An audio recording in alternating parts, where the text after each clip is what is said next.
Soomaa 5. aastaaeg meelitab igal kevadel kohale arvukalt uudistajaid, kes tahavad sellist looduse suurejoonelist vaatemängu oma silmaga näha. Aivar Ruukel on mees, kellele siinne maastik on tuttav juba poisipõlvest saadik. See koht siin on nüüd üks väheseid lapikesi, kus on kuiv, enam-vähem kuiv maa Soomaal. Ja siit algab juba see suur vesi. Kui palju seda lagedat vett siin siis on? Mingi ikkagi paras järvejagu, ma arvan, et oleks võib-olla Eestis järve pindaladelt mingi 10 suurema järve seas, kui ta niimoodi olekski kogu aeg. Et üle on ujutatud nii Raudna, Halliste, Tõramaa, Lemme ja Luhad ja mis siis kuiv on need rabad, mis nende nagu jõgede vahel on. Väikesed üksikud künkad. Jah, et rabad on nagu saared siis, kuhu saab pakku minna vee eest. Liikumisvahendiks on siin paat, täpsemalt öeldes ühe puu paat ehk haabjas.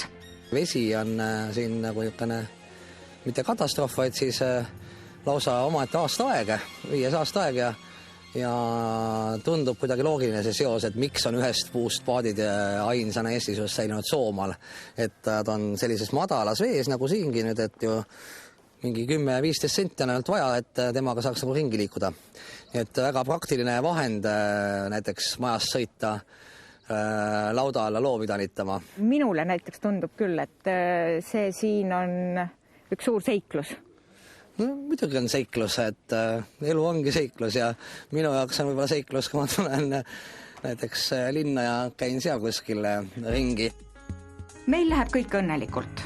Me liigume eesmärgipäraselt, nagu Aivar ütleb, ja libiseme õueväravast välja. Suvel on siin pisike oja, mida õieti nähagi pole, ja heinamaa. Siin jääb mulje, nagu oleks keset järve, eks ole ju. Ja tegelikult on keset järve liiklusmärgid.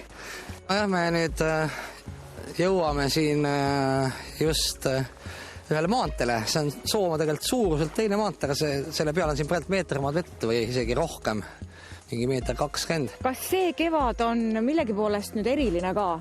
Jah, ta on ikkagi väga eriline selle suurve ulatuse või selle võimsuse poolest. Siin tunneb looduse võimu ja väge tõepoolest. Vettevälja suurus on kuidagi hoomamatu. Kuiva maad siin lihtsalt ei ole. Suurvesi kestab 2-3 nädalat. Sa ütlesid enne, et see on viimase 50 aasta kõige kõrgem vesi. Jah, et 56. aastal mõõdeti Riisa siis selles veemudujaamas üle 5 meetri isegi. Ja täna on meil 6 sentimeetrit on 5 meetrist nagu puudu. Aga vahepeal ei ole nii võimsaid ujutusi olnud. Sisuliselt me oleme keset küla. Jah, see oja ongi tegelikult olnud nagu küla tänav, et mitte ainult siis siin see Tõramoja, vaid ka teised Soomaa jõed on olnud nagu liiklustee, eks ju siis, mida mööda siis on inimesed omavahel liikunud, suhelnud ja mille äärde nad ka eelistatult oma kodud on nagu rajanud. Et leiab ka muidugi talusid kuskil jõgedest eemal, aga sellised suuremad, võimsamad põhitalud on ikka alati jõeäärsed, koos siis sinna juurde kuuluvate just nende niitudega ja metsadega siin vahel. Mis ajal see siis kõik tühjaks jäi? Eks ikka siis teise maailmasõja ajal, et sõda ise, küüditamine ja hilisem selline kolhoosivärk. Aivar korraldabki siin Soomaal huvilistele matku küll paadi ja kanuuga, küll talviti suuskade või räätsadega. Ja kuigi suur osa kohti on talle tuttavad juba ammu, on siin avastamist ikkagi küllaga.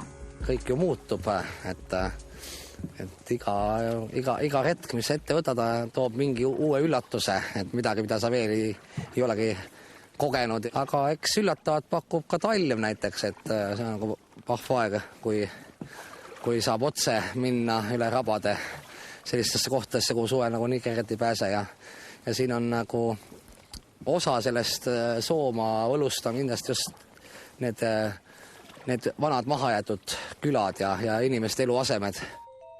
Ka maailma mastaabis on Soomaa üsna ainulaadne koht. Nüüdseks kuulub ta ka Euroopa põlislooduse kaitsealade võrgustikku. Selle katuse peal siin peesitas eile üks kährik, kui me sõitsime siit mööda ja litsus ennast vastu siis neid laudu selle tegi näo, et teda ei ole. siis ta lõpuks puges sinna alla, sinna puuriida sisse, aga hetkel tundub, et ta on ikkagi ära ujunud. Aivar kolis Viljandist perega Soomaale 12-aastase poisina ja umbes sellest ajast mäletab ta ka oma esimesi jõematku, sõpradega koos ja kummipaatidel.